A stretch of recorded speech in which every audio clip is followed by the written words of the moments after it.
Hello, Poland.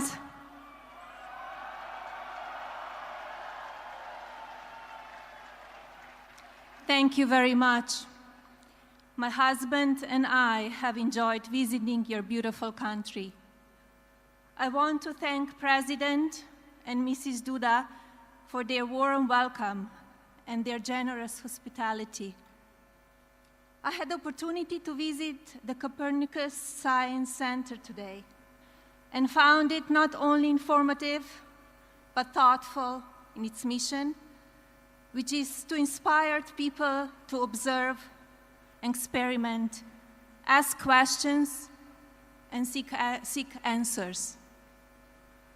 I can think of no better purpose for such a wonderful science center.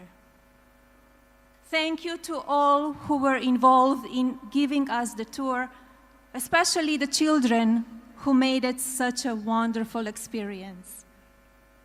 As many of you know, a main focus of my husband's presidency is safety and security of the American people. I think as all of us can agree, people should be able to live their lives without fear, no matter what country they live in. That is my wish for all of us around the world. Thank you again for this wonderful welcome to your very special country. Your kindness and gracious hospitality will not be forgotten. And now it is my honor to introduce to you my husband, the President of the United States, Donald J. Trump.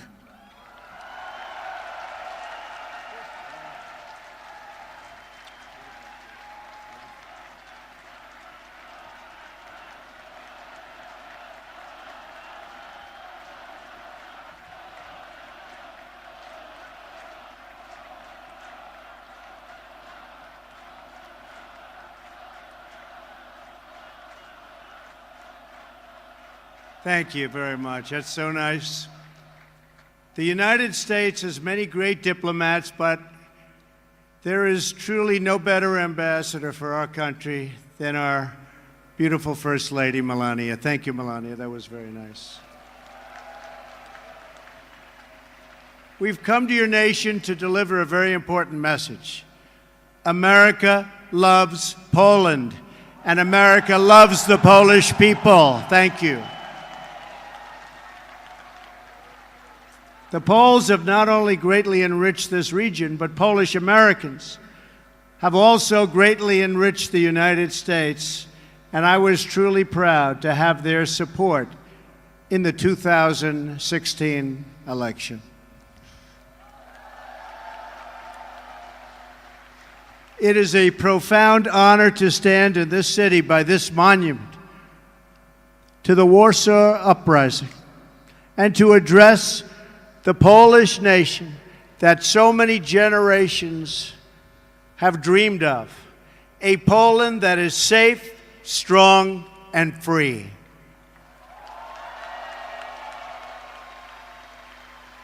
President Duda and your wonderful First Lady, Agata, have welcomed us with the tremendous warmth and kindness for which Poland is known around the world. Thank you. I sincerely,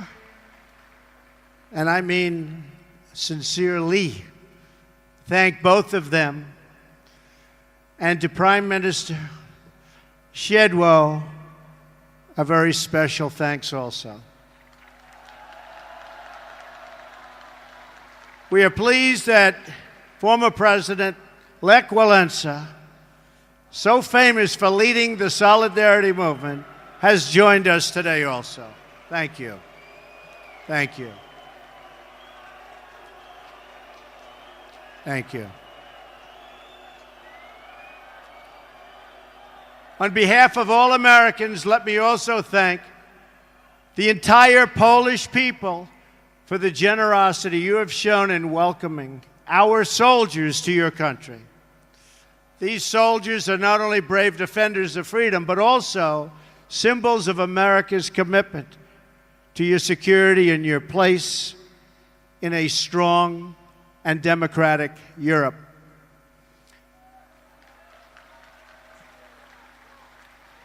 We are proudly joined on stage by American, Polish, British, and Romanian soldiers. Thank you. Thank you. Great job. President Duda and I have just come from an incredibly successful meeting with the leaders participating in the 3 Cs initiative. To the citizens of this great region, America is eager to expand our partnership with you. We welcome stronger ties of trade and commerce as you grow your economies. And we are committed to securing your access to alternate sources of energy, so Poland and its neighbors are never again held hostage to a single supplier of energy.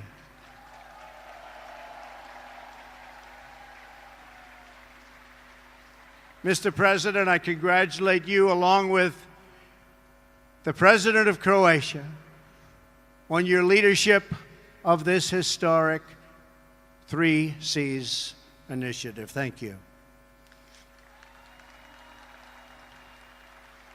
This is my first visit to Central Europe as president, and I am thrilled that it could be right here at this magnificent, beautiful piece of land. It is beautiful. Poland is the geographic heart of Europe, but more importantly, in the Polish people, we see the soul of Europe. Your nation is great because your spirit is great, and your spirit is strong.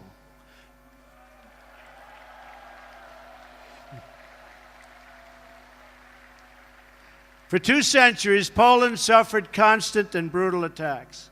But while Poland could be invaded and occupied, and its borders even erased from the map, it could never be erased from history or from your hearts.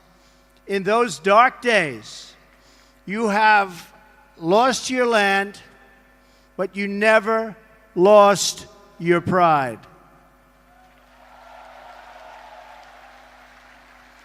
So it is with this true admiration that I can say today that from the farms and villages of your countryside to the cathedrals and squares of your great cities, Poland lives, Poland prospers, and Poland prevails. Despite every effort to transform you, oppress you, or destroy you, you endured and overcame. You are the proud nation of Copernicus. Think of that.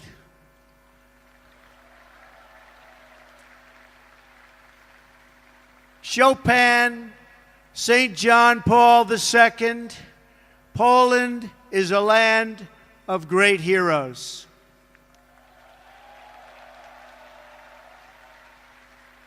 And you are a people who know the true value of what you defend.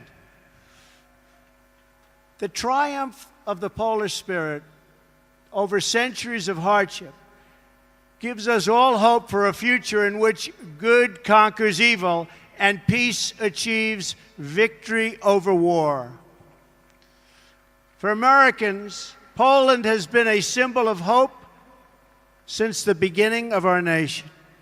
Polish heroes and American patriots fought side by side in our War of Independence and in many wars that followed.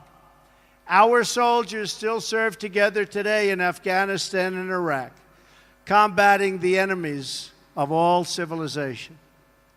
For America's part, we have never given up on freedom and independence as the right and destiny of the Polish people, and we never, ever will.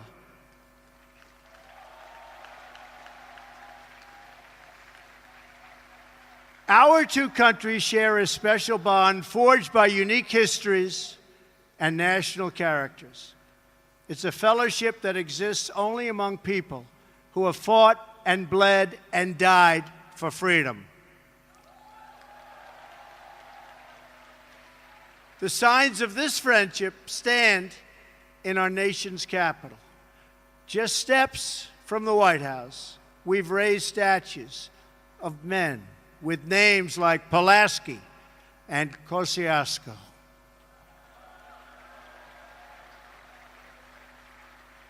The same is true in Warsaw, where street signs carry the name of George Washington and a monument stands to one of the world's greatest heroes, Ronald Reagan.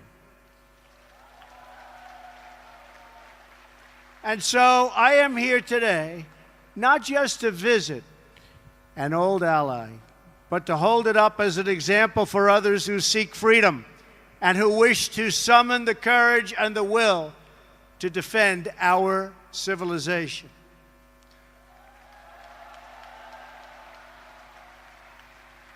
The story of Poland is the story of a people who have never lost hope, who have never been broken, and who have never, ever forgotten who they are.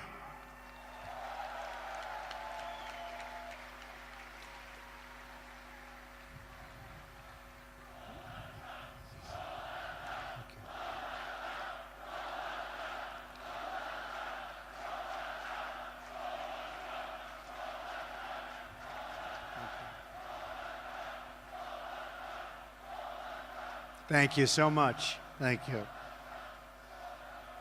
Thank you so much. Such a great honor. This is a nation more than 1,000 years old.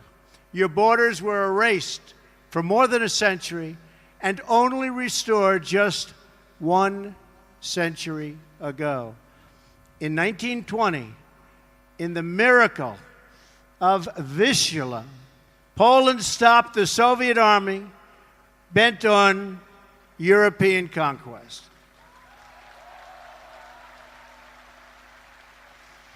Then, 19 years later, in 1939, you were invaded yet again, this time by Nazi Germany from the west and the Soviet Union from the east. That's trouble. That's tough. Under a double occupation, the Polish people endured evils beyond description. The Katyn Forest Massacre, the occupations, the Holocaust, the Warsaw Ghetto, and the Warsaw Ghetto Uprising, the destruction of this beautiful capital city, and the deaths of nearly 1 in 5 Polish people.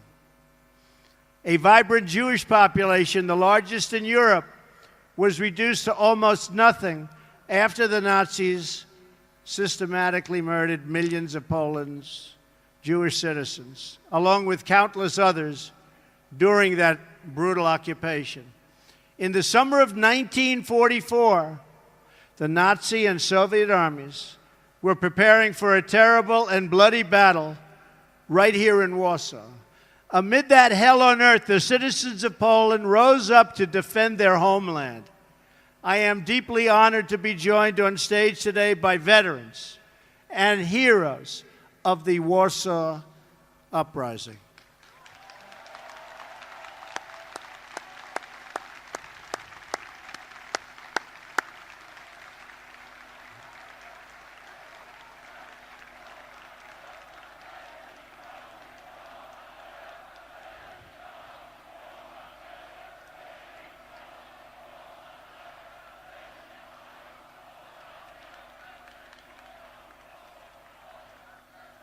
What great spirit. We salute your noble sacrifice, and we pledge to always remember your fight for Poland and for freedom. Thank you. Thank you. This monument reminds us that more than 150,000 Poles died during that desperate struggle to overthrow oppression. From the other side of the river, the Soviet armed forces stopped and waited. They watched as the Nazis ruthlessly destroyed the city, viciously murdering men, women, and children. They tried to destroy this nation forever by shattering its will to survive. But there is a courage and a strength deep in the Polish character that no one could destroy. The Polish martyr, Bishop Michael Kozel, said it well: more horrifying than a defeat of arms is a collapse of the human spirit. Through 4 decades of communist rule, Poland and the other captive nations of Europe endured a brutal campaign to demolish freedom, your faith, your laws, your history, your identity, indeed the very essence of your culture and your humanity. Yet through it all, you never lost that spirit.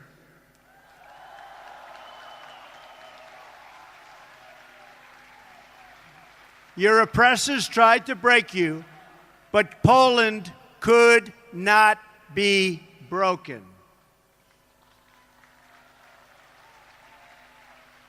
And when the day came on June 2nd, 1979, and 1 million Poles gathered around Victory Square for their very first Mass with their Polish Pope, that day every communist in Warsaw must have known that their oppressive system would soon come crashing down. They must have known it at the exact moment during Pope John Paul II's sermon, when 1 million Polish men, women, and children suddenly raised their voices in a single prayer.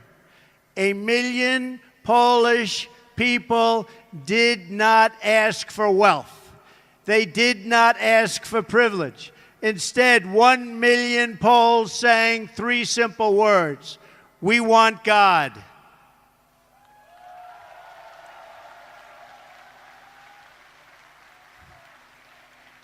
In those words, the Polish people recalled the promise of a better future. They found new courage to face down their oppressors. And they found the words to declare that Poland would be Poland once again. As I stand here today before this incredible crowd, this faithful nation, we can still hear those voices that echo through history. Their message is as true today as ever. The people of Poland, the people of America, and the people of Europe still cry out, we want God.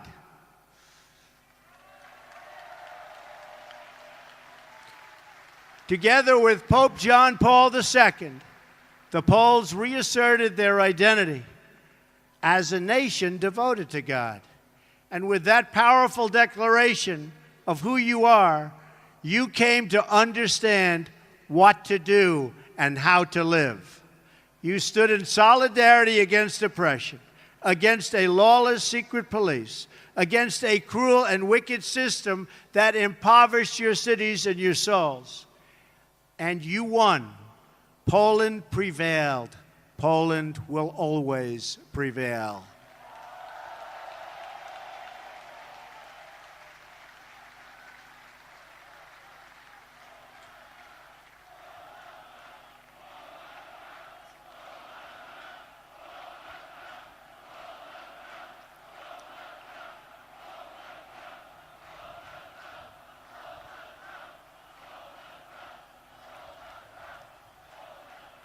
Thank you. You were supported in that victory over communism by a strong alliance of free nations in the West that defied tyranny. Now among the most committed members of the NATO alliance, Poland has resumed its place as a leading nation of a Europe that is strong, whole, and free. A strong Poland is a blessing to the nations of Europe, and they know that. A strong Europe is a blessing to the West and to the world.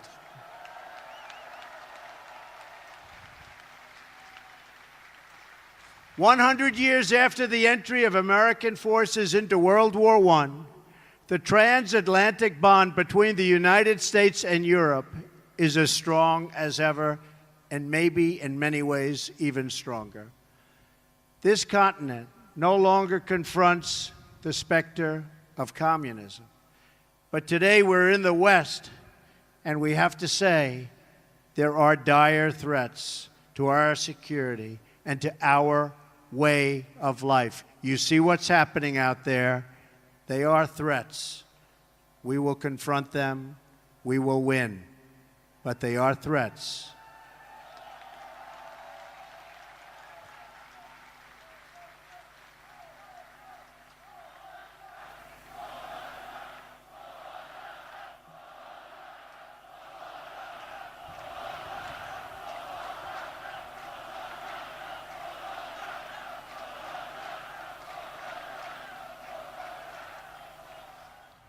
We are confronted by another oppressive ideology, one that seeks to export terrorism and extremism all around the globe. America and Europe have suffered one terror attack after another. We're going to get it to stop. During a historic gathering in Saudi Arabia, I called on the leaders of more than 50 Muslim nations to join together to drive out this menace which threatens all of humanity. We must stand united against these shared enemies to strip them of their territory and their funding and their networks and any form of ideological support that they may have. While we will always welcome new citizens who share our values and love our people, our borders will always be closed to terrorism and extremism of any kind.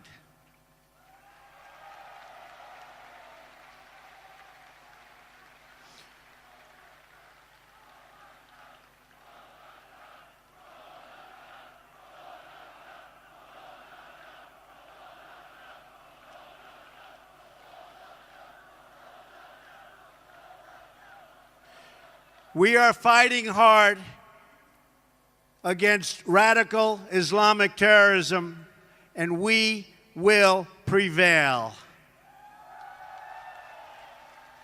We cannot accept those who reject our values and who use hatred to justify violence against the innocent. Today, the West is also confronted by the powers that seek to test our will, undermine our confidence, and challenge our interests. To meet new forms of aggression, including propaganda, financial crimes, and cyber warfare, we must adapt our alliance to compete effectively in new ways and on all new battlefields. We urge Russia to cease its destabilizing activities in Ukraine and elsewhere, and its support for hostile regimes, including Syria and Iran, and to instead join the community of responsible nations in our fight against common enemies and in defense of civilization itself.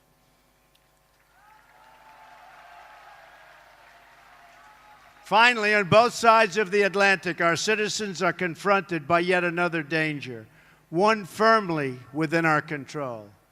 This danger is invisible to some, but familiar to the Poles. The steady creep of government bureaucracy that drains the vitality and wealth of the people. The West became great, not because of paperwork and regulations, but because people were allowed to chase their dreams and pursue their destinies. Americans, Poles, and nations of Europe value individual freedom and sovereignty. We must work together to confront forces, whether they come from inside or out, from the South or the East, that threaten over time to undermine these values and to erase the bonds of culture, faith, and tradition that make us who we are.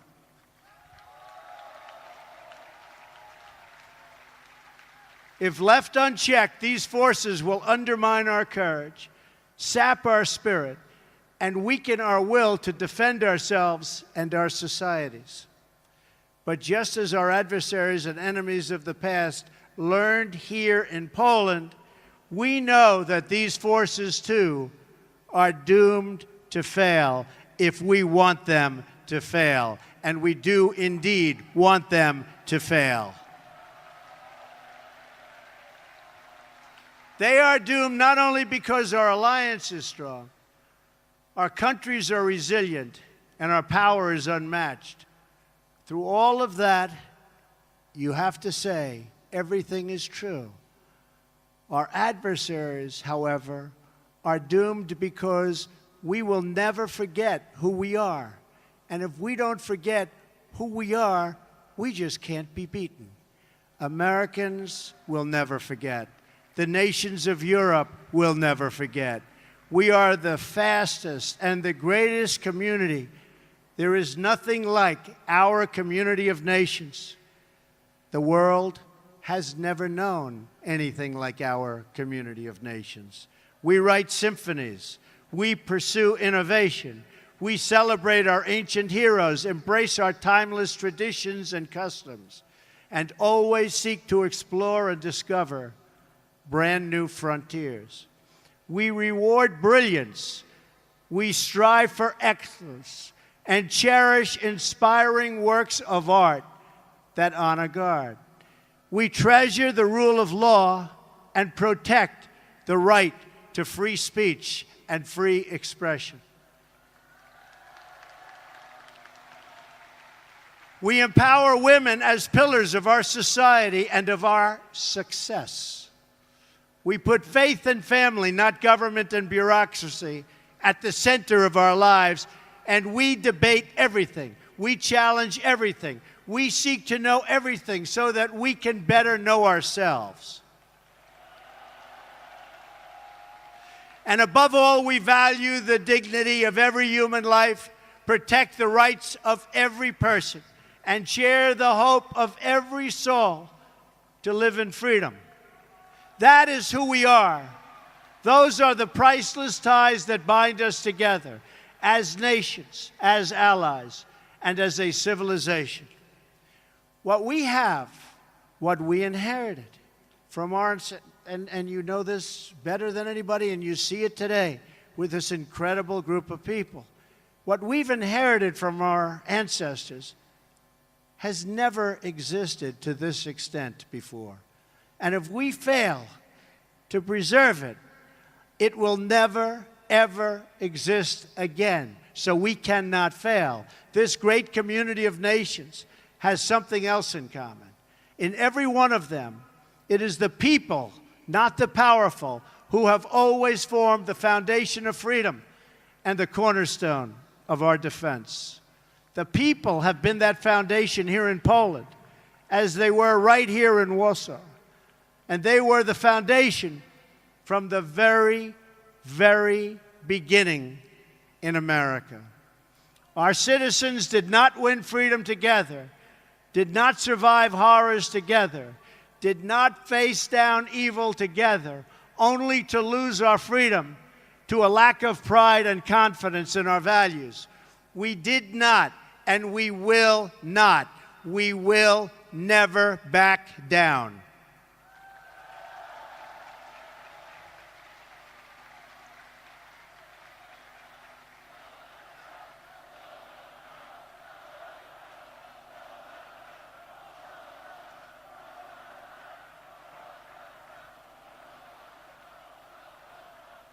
As long as we know our history, we will know how to build our future. Americans know that a strong alliance of free, sovereign, and independent nations is the best defense for our freedoms and for our interests. That is why my administration has demanded that all members of NATO finally meet their full and fair financial obligation.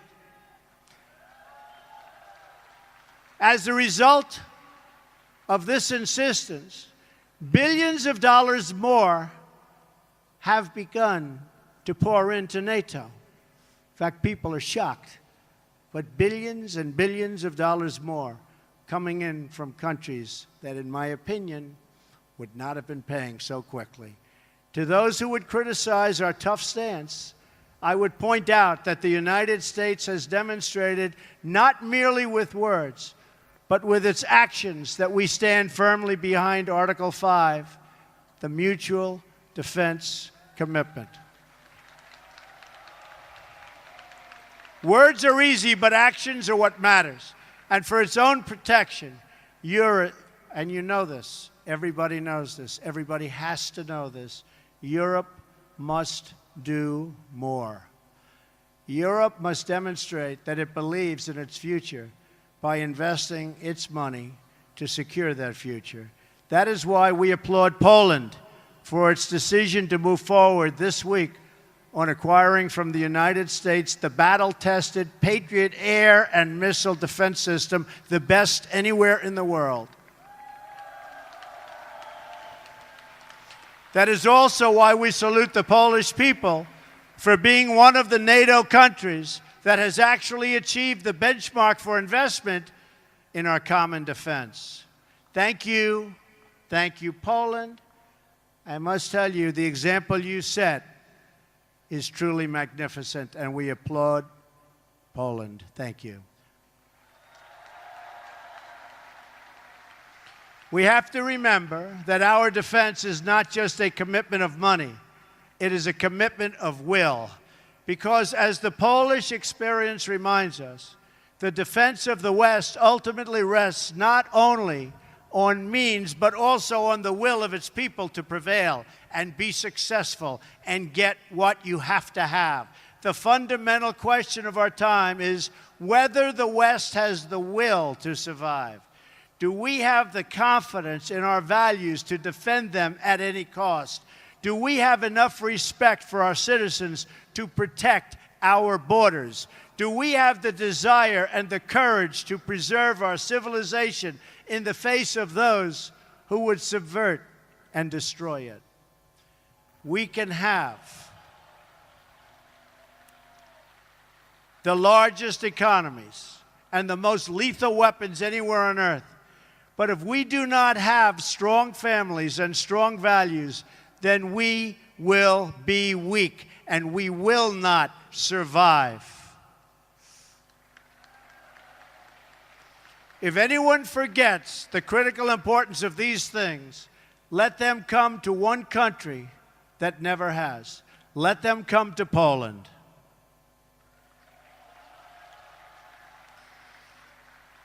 And let them come here to Warsaw and learn the story of the Warsaw Uprising. When they do, they should learn about Jerusalem Avenue.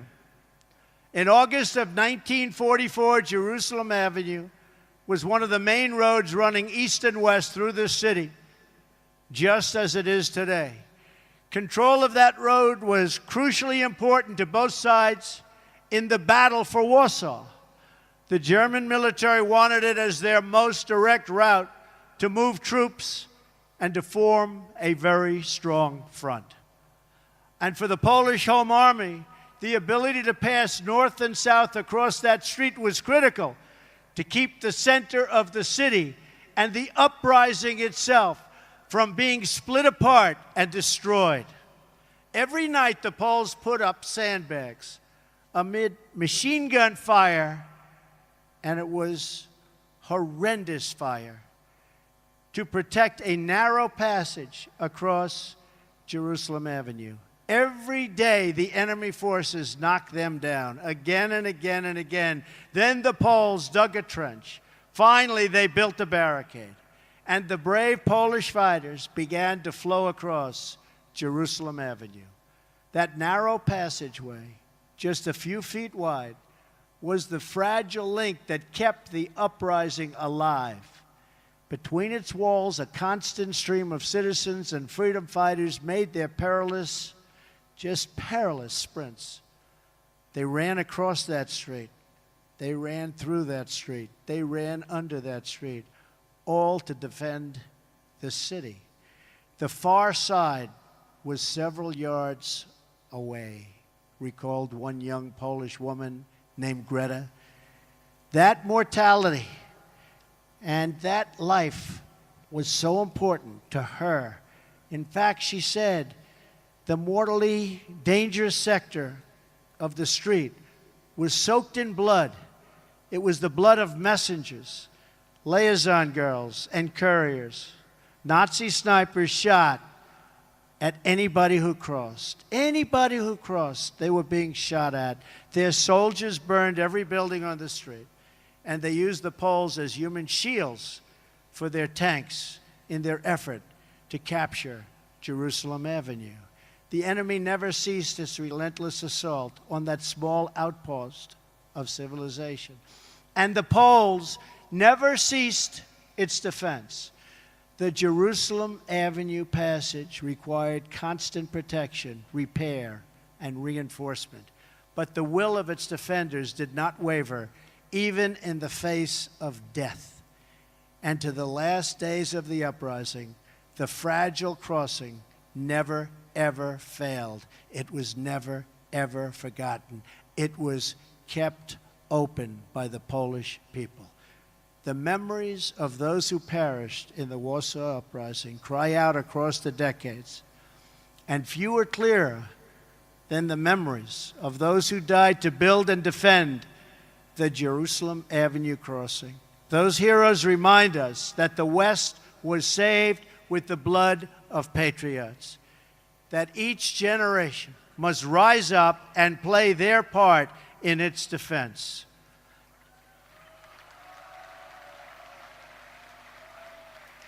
And that every foot of ground and every last inch of civilization is worth defending with your life. Our own fight for the West does not begin on the battlefield. It begins with our minds, our wills, and our souls. Today, the ties that unite our civilization are no less vital and demand no less defense than that bare shred of land on which the hope of Poland once totally rested. Our freedom, our civilization, and our survival depend on these bonds of history, culture, and memory. And today as ever, Poland is in our heart, and its people are in that fight.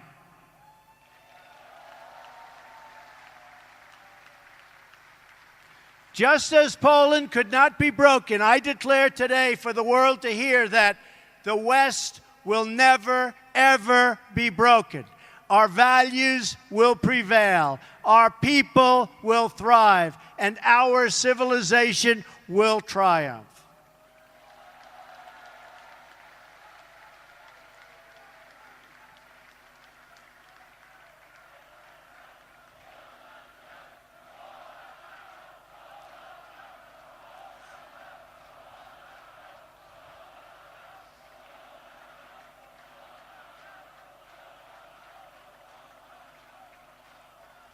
Thank you. So together, let us all fight like the Poles, for family, for freedom, for country, and for God. Thank you. God bless you. God bless the Polish people. God bless our allies. And God bless the United States of America. Thank you. God bless you. Thank you very much.